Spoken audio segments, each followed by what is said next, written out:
Here we go on a Saturday morning. Welcome everyone to episode 246 of the Dream Wager, February 18th, 2023. As always, I'm your host, D-Rock, and I am with my co-host, our NBA guru, my partner in crime, Elvis Acosta. How the hell you doing, kid?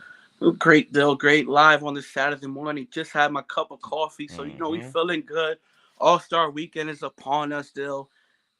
Bittersweet. I'd rather see some live action, but hey, these players do need some time off as well, Dylan. So we can't be unfair to them. 100%. All-Star weekend going down in Utah this weekend. Should be a good one, I think. You got some three-point contest skills, dunk contest. We'll see who wins the actual game. We'll talk about that. I got some plays in college basketball as well. We got some NFL news we'll talk about. But yeah, bittersweet leading up to it. How have you been doing leading up to All-Star break? Dill been cooling off, ever since Super Bowl. So your boy been trying to get slowly back in the NBA, and we had a winning week, 13-11. Not an impressive week by my standards, but a winning week at that, Dill. So you got to appreciate winning week, especially after tough Super Bowl. Tough Super Bowl, but bouncing back, getting back into things, and you're keeping records. You're keeping Yeah. receipts. 0-2, Luka and Kyrie playing together. Wait, I just found out about this. This is why it's so interesting to me. But you're keeping tabs on that. Are you keeping as tabs on that as you are with KD and the Suns? No, just because I don't think the KD and the Suns will play together till March. So another 10-15 days, you'll Yeah, say. something like that. I say they start playing Thursday. I give them another week from that. So anywhere from I say 10 to 15 days, KD makes his return. Maybe I start tallying up there, Bill, but I'm more confident in the Suns' success than I am the Maverick success. And And what on and what made you keep records of the Mavs record with playing them together?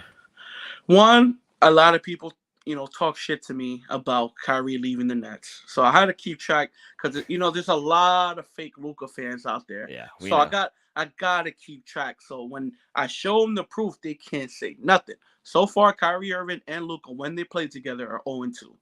And trust me, by the end of the season, I will have the exact amount win-loss record. Second of all, Dill, I personally don't think Kyrie Irving and Luka Doncic, one, will work together to win a championship, Dill. And I think they made this move to win a championship on you could say, a shaky Western Conference. We don't have a clear-cut Western Conference favorite. A lot of people like Denver, but come playoff time, are Denver really a championship contending team? We'll see. I would love to see. I think Jokic is a great player, but we know why the Mavericks made their moves, because they see an opportunity to go out and win a championship.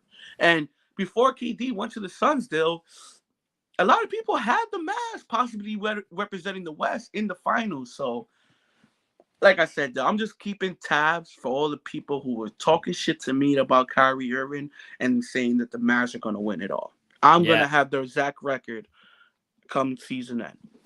They've actually lost 3 in a row.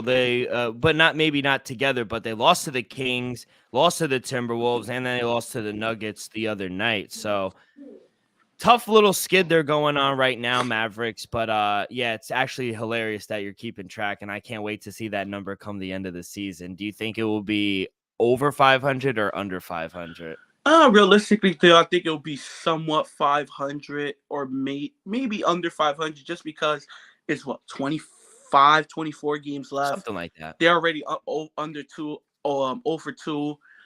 And I think the Western Conference they're gonna be battling. So I think every game they're gonna play from here on out, it's gonna be a tough task, just because they know that everybody's fighting for playoff seeding. You got like the Lakers, who's the 13th seed, but they're only like 4 games away from the 6th seed.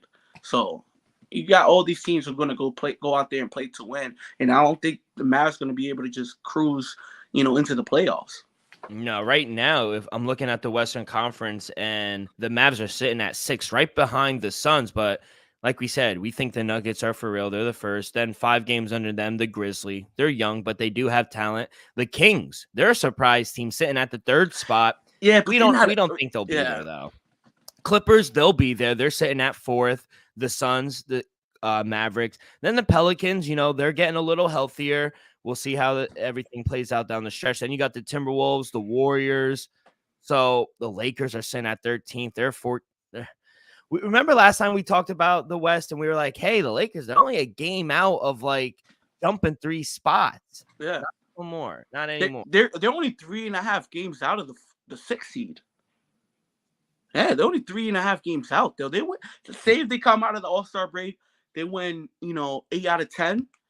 The Lakers might be the 6th, 7th seed if they go out there and win to 8 out of 10. But we're always saying this with the Lakers. I know. But the difference between the Lakers then and now, Dill, you can't front. They actually had a pretty good roster now. To me, they got rid of Pat Beverly, who wasn't really doing nothing, just causing havoc on the defensive side of the ball, if you ask me. And then Russell Westbrook. Don't get me wrong. Like I said, I think Russell Westbrook was having a great season for what the Lakers was asking of him. But you can't go out there and turn the ball over in 28 minutes. If you go play 28, 32 minutes a night and you still average anywhere from 4 to 7 turnovers, it's not helping the team. And then now you got D'Angelo Russell, who probably averages. Good game. Yeah, he probably only averages 1, maybe 2 max turnovers a game. So with Russell Westbrook, you're gonna average between 4 to 7. Remember, last year he led the league in turnovers. The year before that, he led the league in turnovers. So now you go from having one of the highest turnover rates in the NBA to having, a fair amount of turnovers. Instead of having a high turnover rate, you're having minimal to no turnover rate, Dill. So I think that's going to help a lot. And 3-point shooting, Dill. Lakers is one of the worst 3-point teams in the league. Once again, Russell Westbrook and Patrick Beverly were in the bottom of 3-point shooting. Russell Westbrook, I think, is the second worst 3-point shooter in the league, right in front of Paolo Banchero, who's a rookie, at 28%. Are you surprised a lot of teams are going after Russell Westbrook? They're saying there's a lot of value in him, like Clippers, like contenders. Still, no, because at the end of the day, he can still provide you numbers. He's going to move the pace. Off the rip, and all these teams are going to sign. He's going to come off the bench.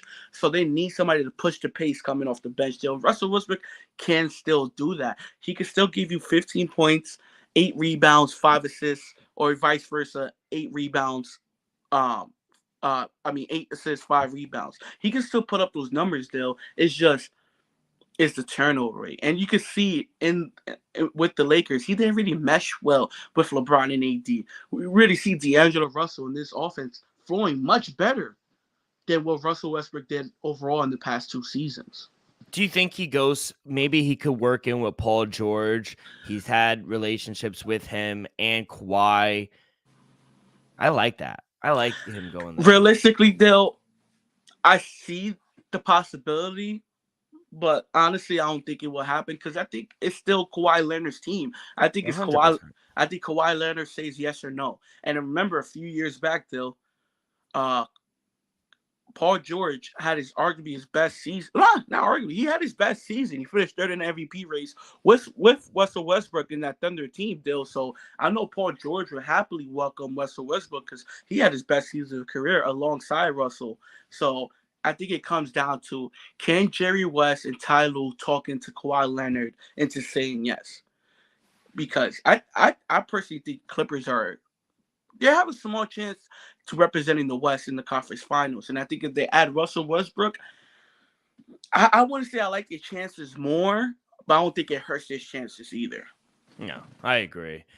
Regardless of the moves that they do make, because they're thinking about a reunion with Pat Bev as well. So one of them will go to the Clippers, I think.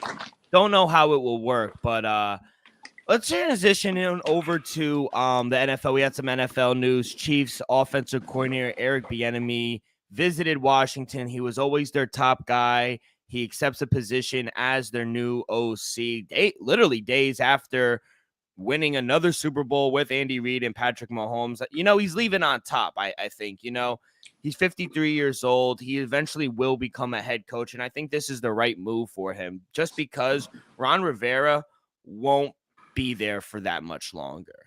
And I think he's going to take over the reins. Maybe in about 2-3 years, going to take over. They need to find their quarterback. Maybe it is Sam Howell. Who knows? That's what they say. Who knows? But or they go and get a guy. But regardless of the fact, I think once Eric Bieniemy gets his quarterback, I think it's going to be his team. He's going to be calling the plays, and I think that's why Ron Rivera and Washington went and got this guy. Dan Snyder is in the process of selling the team. They're getting a new stadium. It won't be in Maryland anymore. It will be in Virginia. But I think this is the right move for them moving forward. They're in a very tough division, and you go out and get one of the best, if not the best, offensive coordinator in the league.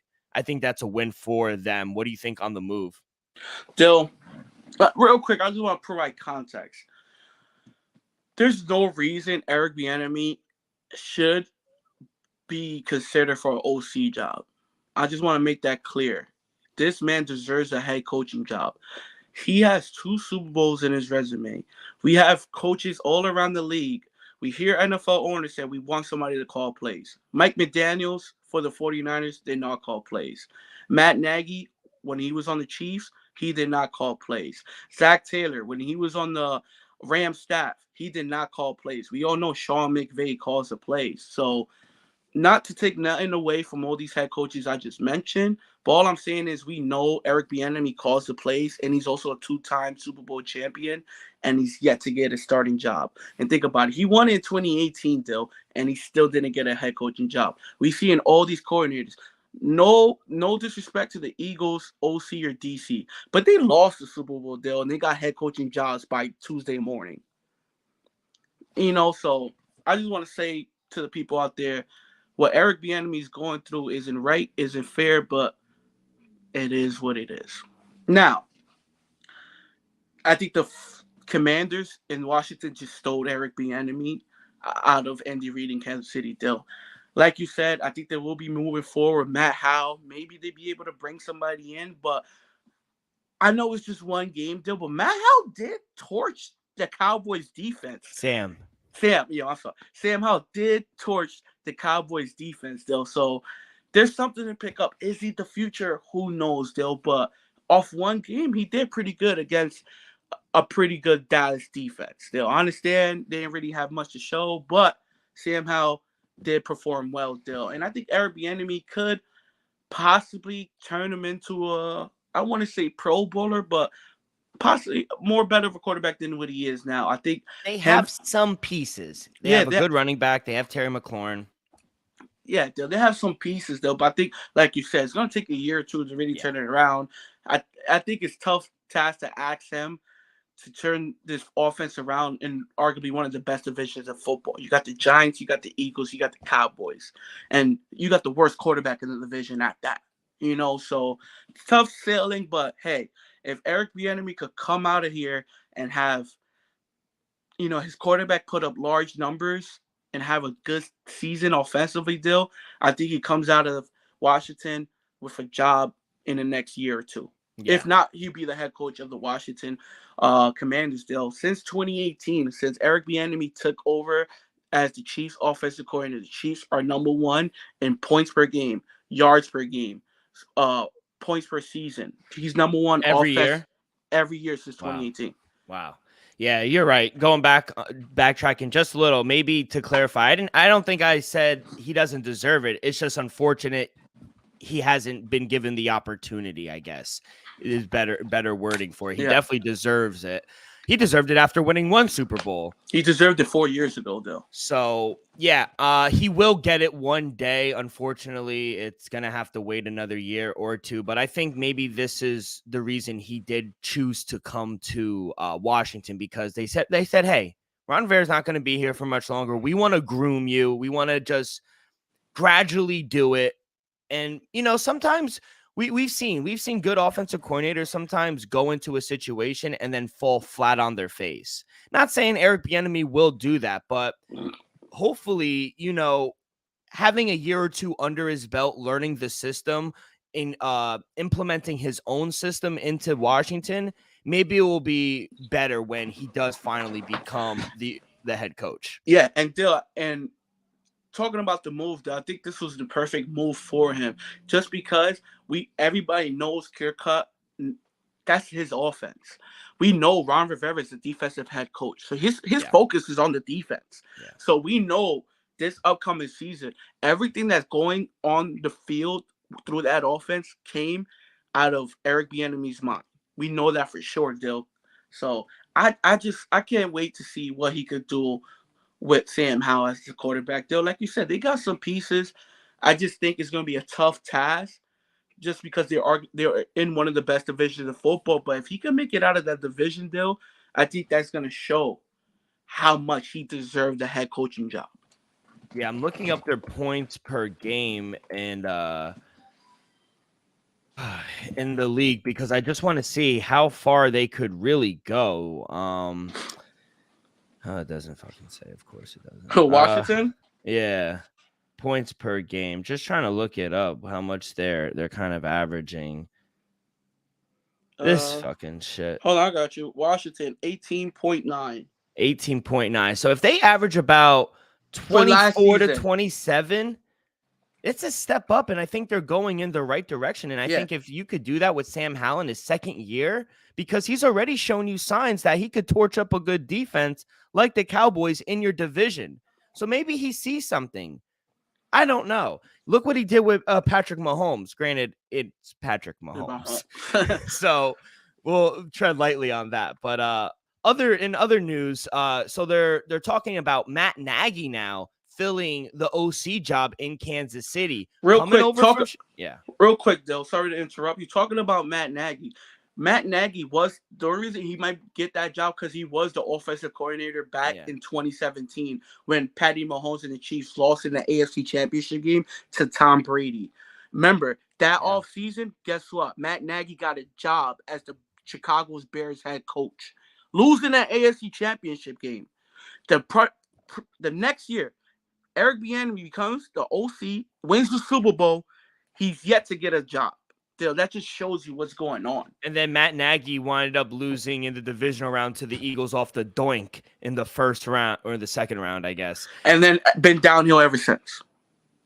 He does hang around the league. He has a thing of hanging around the league a little bit. That's the thing, though. I'm not trying to diminish any of these coaches. I'm just trying to show the people, what's going on. Matt Nagy lost in the AFC Championship with the Chiefs. We all know why he got the job. I know, though. I'm not trying to say it blatantly. I'm just trying to lay the context. I know. We know. It's unfortunate. But Matt Nagy is in line. He does have connections with Kansas City, like you were alluding to. Coming back, getting that OC job to fill Eric Bieniemy's role. Do you like him going back and making a return there? And do you think he'll have success? Yeah, Dill. I think any coordinator will have success with Patty Mahomes. Let's just be real. But I think Matt Nagy is a great coach, a great offensive coordinator. I just don't feel like he was the man for the head coaching job, but I think he could be a hell of an OC, Dill. We saw him what he did with Patty Mahomes his rookie year. Well, first year starting. We can't say his rookie year. First year starting, and we saw what he was able to do with Alex Smith, So I think he's a good OC. And remember, you still got the 1-2 punch with Andy Reid and Matt Nagy. So it's going to be Matt Nagy calling the plays, but they're all designed by Andy Reid. And that's why maybe Eric Bieniemy didn't get the fair chance he got because they all know it was Andy Reid's scheme. But, hey, like I said, Matt Nagy got a job after 1 year. Eric Bieniemy had to take another OC job after 5. Yeah, I get it. And remember, look what he did with Mitchell Trubisky in Chicago. He was in the playoffs with Mitchell Trubisky. Everyone wrote him off. He was a backup in Buffalo. He barely played. He got benched for Kenny Pickett in Pittsburgh.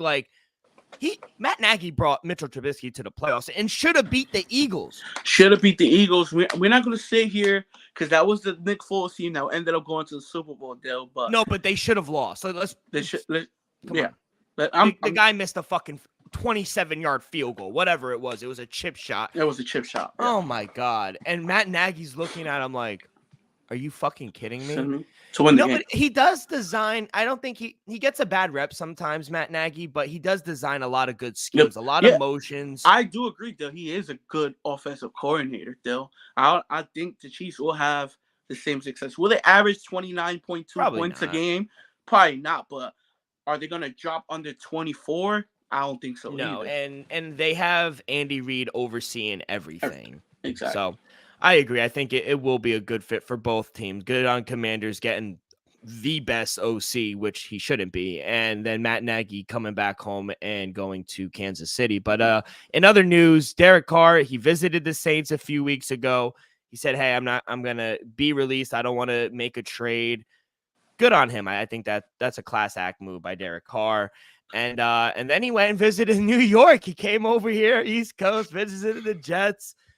Oh man, here we go. Here it comes. All the people are gonna start Jets. Oh, they're the best fit for Derek Carr. He had very good vibes in the Pro Bowl with Sauce. I don't want to hear. I don't want to hear. We saw Sauce Gardner on a stream with the cheese hat. Come on now. We know who Sauce was. So I don't want Derek Carr.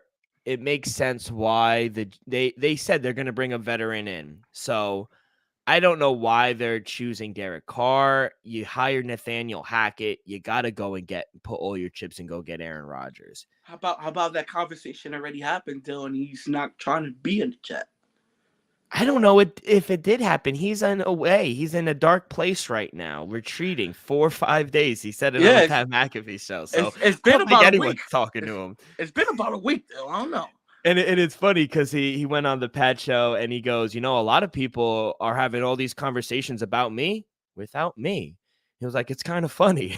So I don't think he's talking to anyone. I really think like Aaron Rodgers is the type of guy where he's like, I'm going on vacation. I'm not fucking talking to anyone.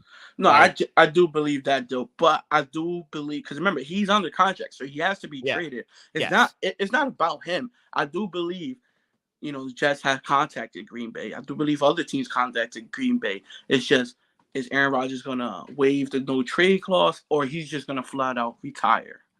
That's the question. That's the question. So we'll see. And maybe the Jets, maybe the reason they do sign a guy like Jimmy G or Derek Carr is because they don't want to sit around and wait for Aaron Rodgers to make a decision, and then they're fucked. And then Derek Carr goes and signs to the Saints or to Carolina, and then Jimmy G goes somewhere, and now Aaron Rodgers retires. What do? You're going to trot Zach Wilson the fuck out there? No, you're not, because Joe Douglas will be fired that day. So I don't really know what the Jets do. I think they're in a very tough bind. What do you make of the decision visiting them, and where do you see ultimately Derek Carr signing? I do like him visiting New York because I do think quarterback away, Dill. I think with Derek Carr, it elevates the Jets to the playoffs. I wouldn't say contenders yet, even though you do have a championship level defense still. And I could see Derek Carr honestly going to Washington, Dill, just because Eric Bieniemy needs a quarterback. He knows Derek Carr, I wouldn't say well, but more than the other people around, just because he faced Derek Carr, 2 times a season, 5 seasons, so 10 times he faced Derek Carr. So he's familiar with him, knows what he can do and not do. And Dill, we saw him, Ron Rivera, in a post-game interview, and I forgot which week it was, but the reporter asked him, how come the Washington are about in the division? What's the main factor? And he said quarterback play. Wow. So I think I think they go out and try to snag the best quarterback available. And I think the best quarterback available is Derek Carr. Assuming Aaron Rodgers isn't on the market. Derek Carr, real quick, Aaron Rodgers is not available. He's not. He's under contract with the Green Bay Packers. If you could get a trade with Green Bay, by all means. But Derek Carr, you could just sign him. You don't have to send the Raiders a draft pick. Anything. With Aaron Rodgers, you're gonna have to give something up just to get him, and you have to pay him $60 million a year. Derek Carr, you can sign him, don't give up anything, and you won't have to pay him $60 million a year.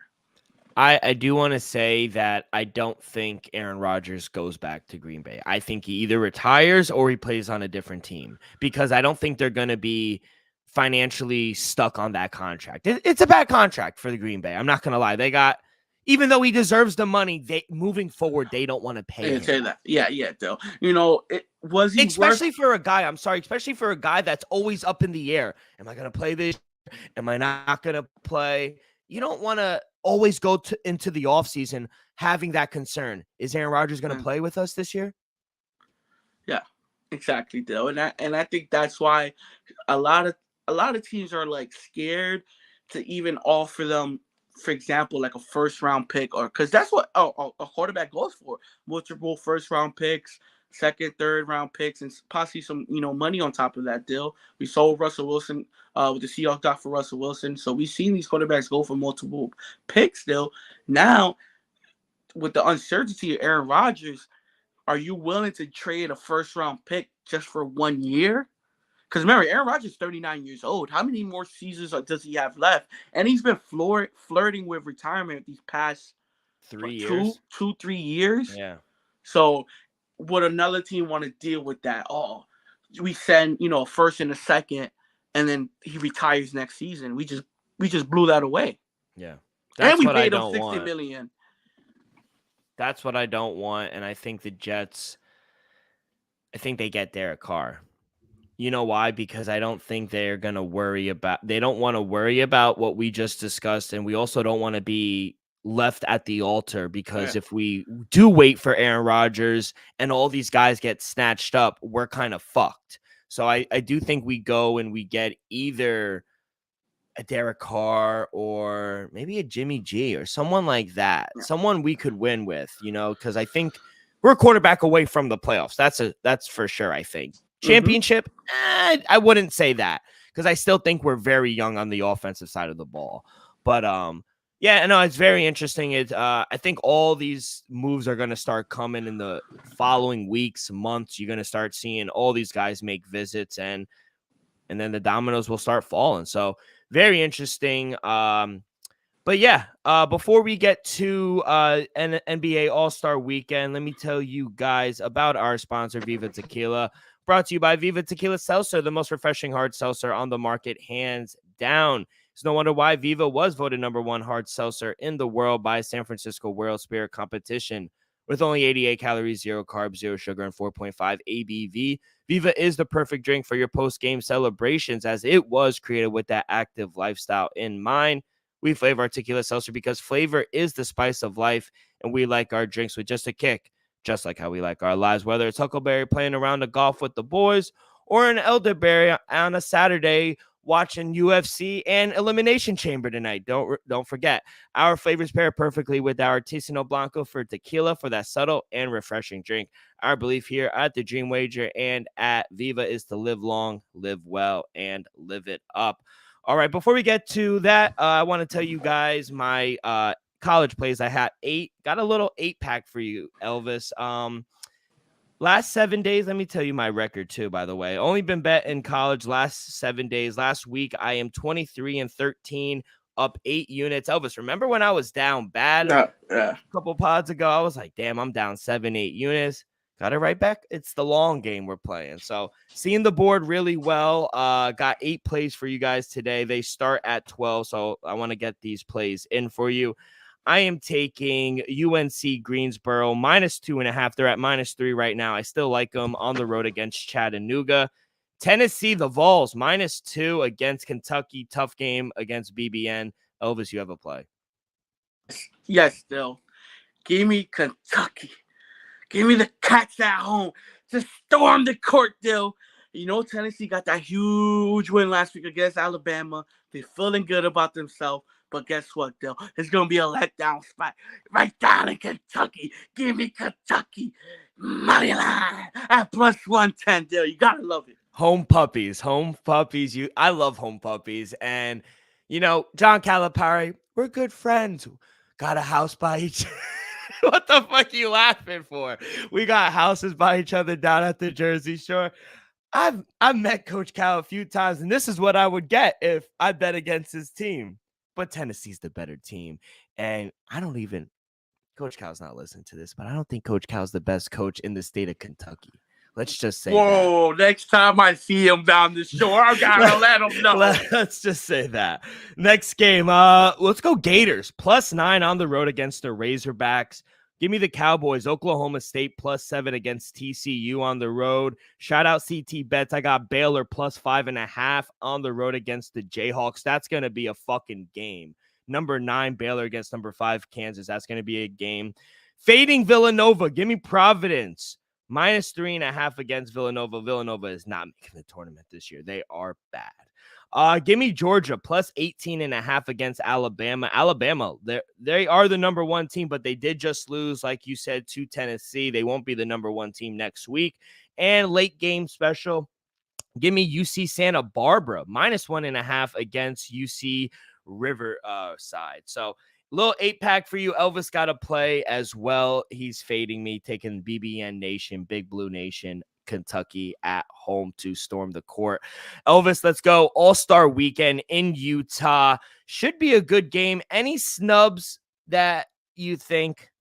Yeah, let's start with your boy Jalen Brunson, Dill. Thank you. I think Jalen Brunson's having a great season. De'Aaron Fox, he's having a tremendous season. And I'll be honest, I think my boy Nicky Claxton is a dark horse for defensive player of the year, Dill. I think you got to have the defensive player of the year in the All-Star game, Dill. So I think Nicky Claxton gonna be a dark horse for defensive player of the year, Dill. I think he should have deserved to be in the All-Star game just to show off he could block a shot or two and catch an alley, Dill.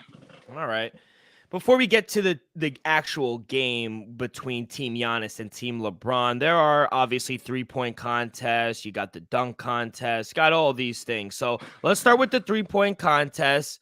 Damian Lillard is the favorite, plus 370. Then you got Buddy Hield, plus 410. Kevin Huerter, plus 460. Tyler Hero, plus 600. Larry Marketing, plus 700. And then at the bottom, Jason Tatum, plus 800. Who is your play? Dill, I love Buddy Hield to win it all, Dill. Give me Buddy Hield at plus 410, Dill. He's been leading the league in 3-point percentage for the last 2-3 seasons, Dill.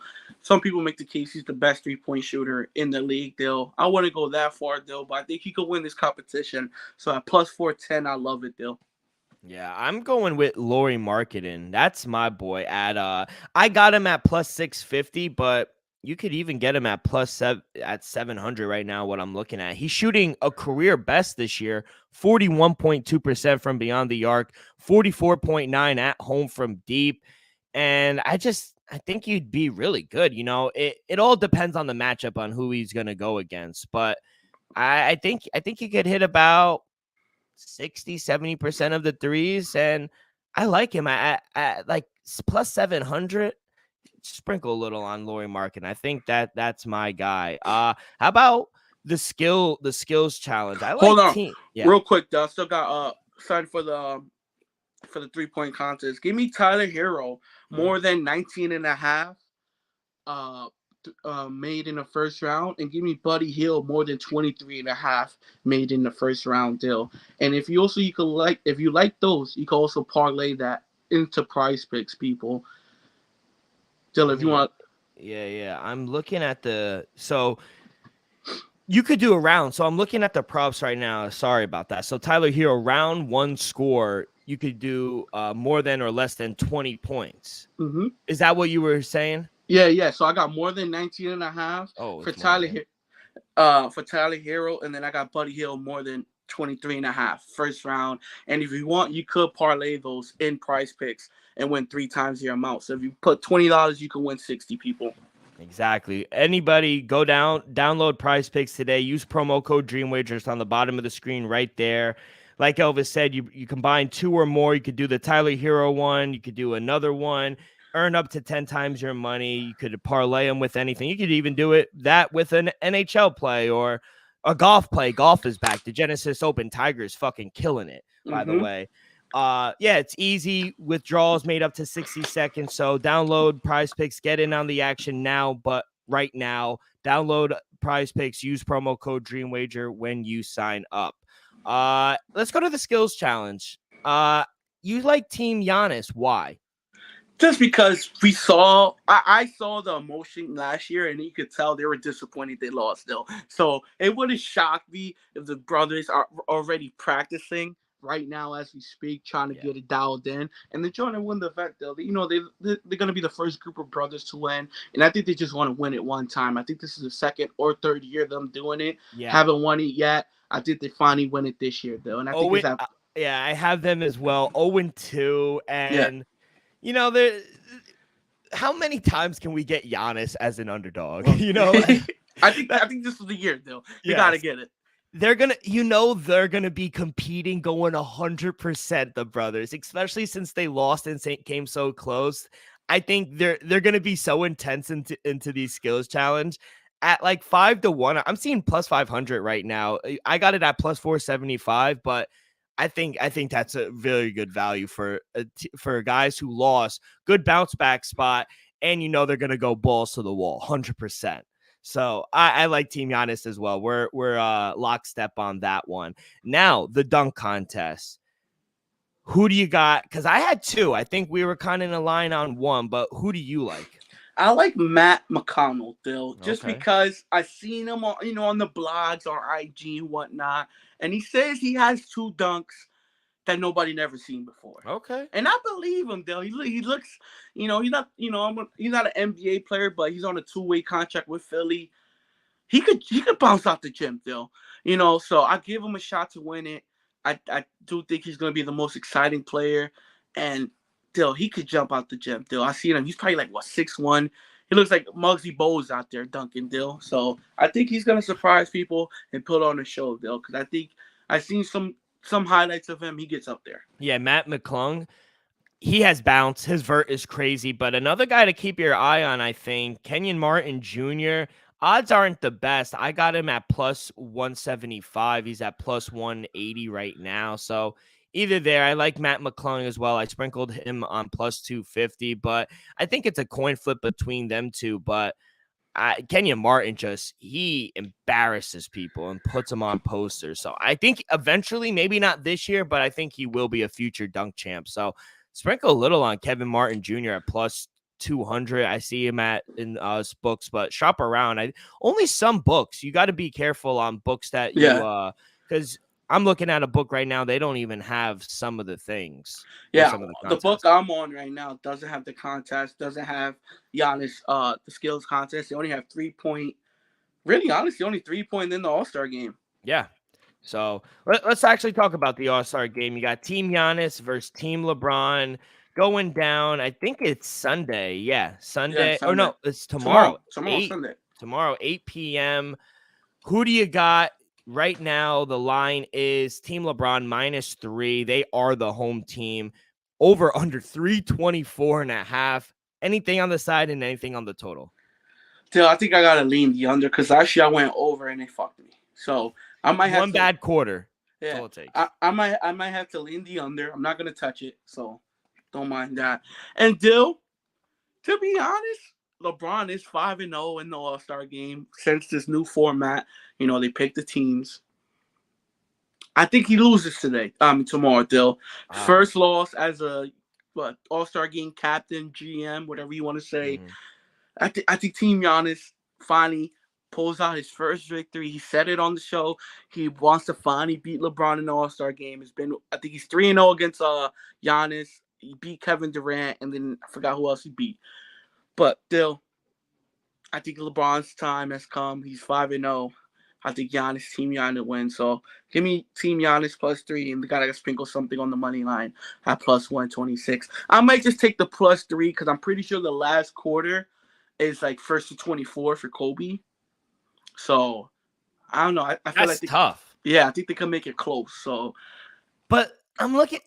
LeBron has the better team. You got him. You got Luka.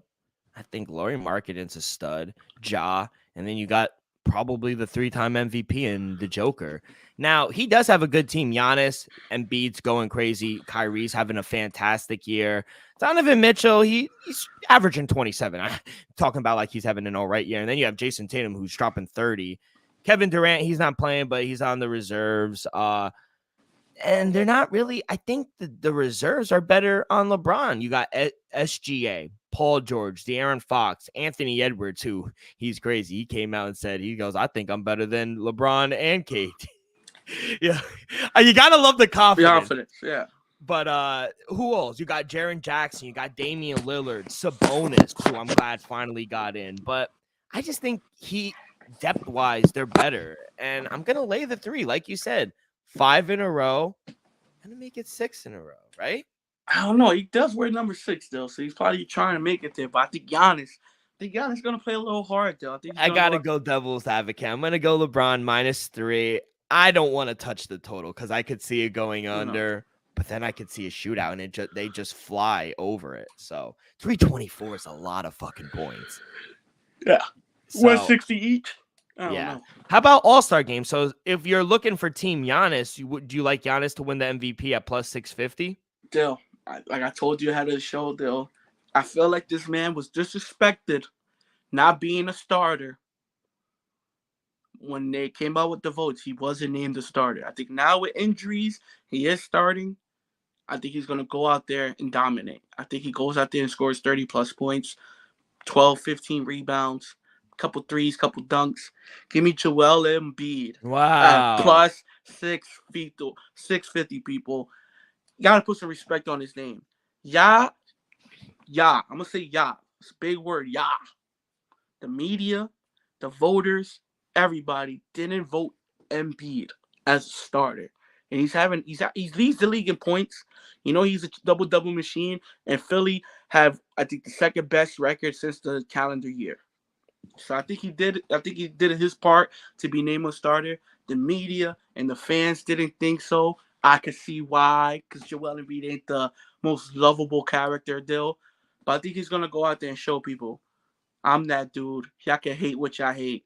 I'ma still win this. He plays the villain role. I love it. Yeah. So that's why I'm taking Team Giannis plus 3 and give me Joel Embiid MVP at plus 650. And for the other side, Dill, let me get a sprinkle on Kyrie Irving. I think Kyrie could possibly light it up, Dill. It wouldn't shock me. Because remember, he is a former All-Star Game MVP. He's done it before, Dill. So it wouldn't shock me if he goes out and drops 25, 30 points. But I think it is Joel Embiid's MVP award to lose. Yeah, right now, he's a 6-time All-Star. He is averaging 33 points a game, 10 rebounds, and 4 assists. So he is having a very good year. And think about it. He wasn't named a starter. But maybe because it was KD. No, because I understand. But he's leading the NBA in scoring. He's a double-double machine, and his team is the second seed. And he wasn't named a starter. KD's a 13-time All-Star. Yeah. And not against him, but Joel is having a better season than Kevin Durant. Yeah, and he's actually staying healthy, Joel Embiid, which is huge for past 2 seasons. Past 2 seasons, Joel Embiid has been healthy, no tummy aches, anything like that. So give credit to Joel Embiid for finally turning whatever it was. It wasn't never major injuries. It was just a lot of nicky-knack, sit a game or 2 here, tummy ache is here. So none of that in the past 2 seasons. So shout out Joel Embiid. Yeah, I'm going to probably go since I see LeBron's team winning, it's probably either going to be LeBron, Luka, or maybe Joker, or maybe sneaky one, SGA. He could light it up. He could light it up. 31 points a game. I don't think LeBron won it just because, we saw LeBron play 1 game since he broke Kareem's record. And he said he's been battling, I don't know if it's ankle soreness, ankle injury, foot injury, but he only played 1 game since passing Kareem. So I don't see LeBron going out there and playing more than 20 minutes. So can he put up 25 points in 20 minutes? You damn right. Will he? I don't think so, though. Luka at 10-1. Maybe. The thing is, I don't think Luka cares enough to win. Luka already said it. For that, what are you looking for All-Star game? For this weekend All-Star activities. He said Mexico Sunday. He's looking to Cabo. He's looking to Mexico. He could give 1 fuck about the All-Star game, Dale. So do not put money on Luka to win it because he doesn't care. All right, Elvis, thank you so much. Good luck. Should be a fun one. All-Star weekend going down tonight. Should be a good one. Also, you got the 3-point contest, you got the dunk, you got the skills challenge. Gonna be a busy weekend. Got fights going on tonight. Got Elimination Chamber in Montreal going crazy. Brock Lesnar, Bobby Lashley. Let's fucking go. Elvis, any last words before we get up out of here, kid? Let's just wait till we got some NBA back. Baseball starting right around the corner. Right around the corner. And, I don't do NHL, so I apologize on that. Give you a college basketball play. Sorry it's not too many plays out there, but hey, the ones we did give out today are all plus money, people. So enjoy. Winners. Gonna be a good one. Yeah, like Elvis said, even though football is done, we'll still be involved in basketball. We got baseball, World Baseball Classic leading up into the regular season. We'll have some NHL probably during the playoffs as well. Golf is coming around, and then in the summer, hey, we're right back with football. But Elvis, thank you so much. That's going to do it for this Saturday edition of the Dream Wager. On behalf of our sponsors, Prize Picks, Viva, Seltzer, Elvis, myself, we'll see you guys in a few days. So follow along our social media, Twitter and Instagram at The Dream Wage. You can find all of our episodes wherever you listen to podcasts, Apple Podcasts, Spotify, Stitcher. If you haven't already, please subscribe, rate, give us a review. All that good stuff helps the show grow. Be a friend, tell a friend. Everyone have a great few days. Good luck on your wagers, and we'll see you guys down the road. Peace.